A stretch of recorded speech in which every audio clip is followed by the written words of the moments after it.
मुजफ्फरपुर के औराई प्रखंड में समाजसेवी के रूप में जाने जाते हैं और बहुत से कार्य कर रहे हैं और सबके दुख सुख में साथ देते हैं। कोरोना काल में भी आपने गांव भर में जा जा के सब लोग से राशन का वितरण हो, चाहे स्वास्थ्य से जुड़ा हो, चाहे वो शिक्षा से जुड़ा हो, इसमें सामाजिक में आप बढ़ चढ़ के हिस्सा लेते हैं। बवहन गांवा पंचायत में सक्रिय होके काम कर रहे हैं। इस कार्य को करने में मतलब कि जो है, कैसे आपको अनुभव हुआ कि ये कार्य करना चाहिए गरीबों के बीच में जा जाके? देखिए, मैं श्याम सुंदर सहनी ग्राम बभनगांवा का निवासी हूँ। मैं अपने दिल्ली जैसे शहर में जाके यहाँ गांव से एक छोटा सा रूप लिया, जिसमें मैं 2006 से ही कार्यरत कर रहा हूँ बाहर में। जब मेरे को अपने परिवार और गांव को देखते हुए लगता है कि मैं अपने परिवार के लिए तो बहुत कुछ किया, बहुत सारी उम्मीद रखा, बहुत सारा पैसा भी कमाया, जगह जमीन संपत्ति सब अर्जन किया। जब मैं अपने गांव में आता हूं तो गांव के गली गली में घूमने का, किसी के यहाँ का कार्ड होता है, शादी हो, विवाह हो, जैसे का छोटा मोटा फंक्शन होता है तो कोई आदमी कार्ड देता है, तो मैं अपने पंचायत में जब जाता हूं देखने के लिए तो कोई ऐसा रोड नहीं है जिसमें आप सूखे पैर हमारे पंचायत में पार होइएगा।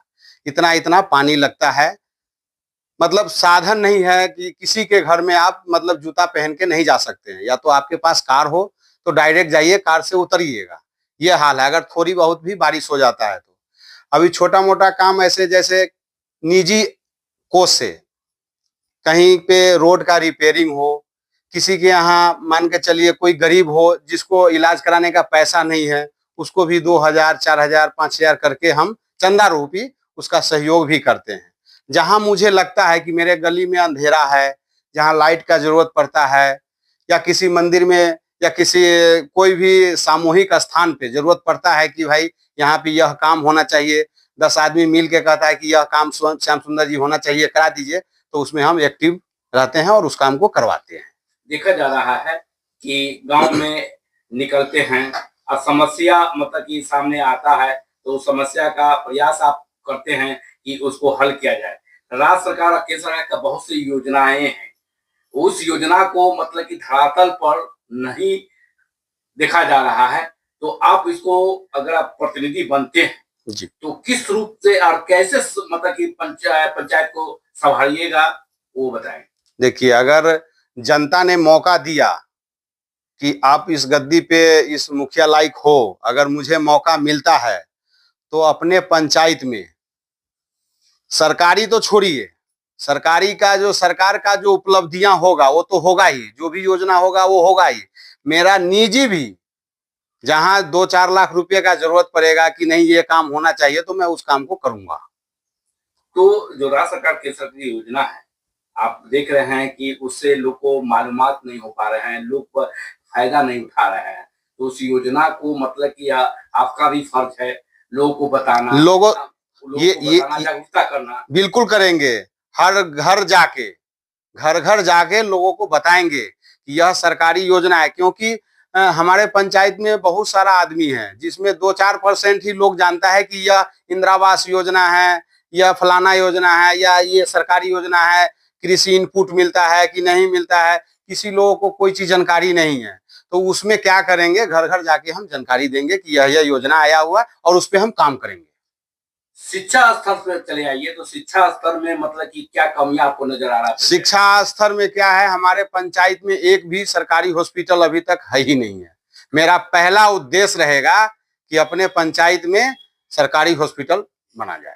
हॉस्पिटल से स्वास्थ्य को देखा जा सकता है, तो वही से शिक्षा जो पढ़ाई लिखाई की व्यवस्था होती है उसको दुरुस्त करने को लेकर के। हाँ, शिक्षा में रह गई सर। शिक्षा में भी क्या है, स्कूल बना हुआ है, स्कूल हमारे पंचायत में जगह जगह जो है बना हुआ है। जो भी बना हुआ है कुछ हमारे गांव में ही है जो स्कूल का जो है ना स्थिति बहुत जर्जर है। थोड़ा उसमें नीचे का है, जो बच्चा सबका खेलने के लिए पार्किंग का सुविधा नहीं है, कहाँ बच्चा खेलेगा। स्कूल पढ़ाई के लिए है तो 10 क्लास का स्कूल है जिसमें 4 गो रूम बना हुआ है। इस सबको हम दुरुस्त करेंगे। चुनाव जब आता है तो चुनाव के प्रतिनिधि कोई एक बनते हैं जी, और प्रतिनिधि जनता चुन के भेजती है, प्रतिनिधि बन जाते हैं। मगर वो ठगा महसूस होते हैं, जो कार्य नहीं करते हैं। तो आप कितना विश्वास दिलाइएगा लोगों को? देखिए, मैं सिर्फ यही कहूंगा कि ये जो ठगा महसूस करते हैं, सही बात है आपकी, क्योंकि एक बार जब वोट लेता है आदमी और द्वारे-द्वारे जाके वोट लिया, दोबारा जो है जनता का कुछ सुनता नहीं है। उनके घर भी जाइएगा, बोलिएगा कि ये फलाने आदमी से, मुखिया जी से मिलना है, बोलेगा घर पे ही है, बोलेगा कि नहीं मिलना है। ये सब काम हमें नहीं करना है, क्योंकि मुझे शौक नहीं है कि मैं अपना मुखिया बनूं या विधायक बनूं, मैं जनता का सेवक बनूंगा। सेवक बनूंगा। जी। सब लोग तो यही कहते हैं कि हम सेवक बनेंगे, मगर होता क्या है कि चुनाव पर चुनाव होते रहते हैं, हर साल तो चुनाव होते हैं, मगर जनता तबाह हो गए हैं वोट दे दे के, मगर कोई प्रतिनिधि नीचे से लेके ऊपर तक प्रतिनिधि मगर अपने कार्यों को संभाल नहीं पा रहे हैं। देखिए, इसमें क्या है, एक बार आप जनता से भी राय ले सकते हैं मेरे बारे में। आप जो है इस पे चिन्हित कर सकते हैं। देखिए, छवि होती है ना, ये कहने का चीज नहीं होता है कि मेरा छवि क्या है।